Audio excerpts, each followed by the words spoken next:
আমার gaming life যাত্রা শুরু হয় 2019 সাল। ছোট্ট একটা অ্যান্ড্রয়েড ফোন ছিল। ফোনটির র্যাম ছিল 1.5 GB, 1 GB প্লাস 1+5 GB, যেটাই মনে করেন।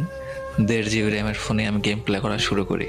তো সেই ফোনে আমি আমার সাথে যেগুলো ভাইগুলা খেলতো, ভাই ব্রাদার্স খেলতো, সবার ফোনে মোটামুটি ভালো র্যাম ছিল। 2 GB, 3 GB র্যাম, 4 GB পর্যন্ত র্যাম। তখন মেবি হাই কোয়ালিটির র্যাম ছিল 4 GB। তো ওই সময় আমার ফোনের র্যাম ছিল 1.5 GB। তো আমার ফোনে গেম প্লে একদমই করা যেত না।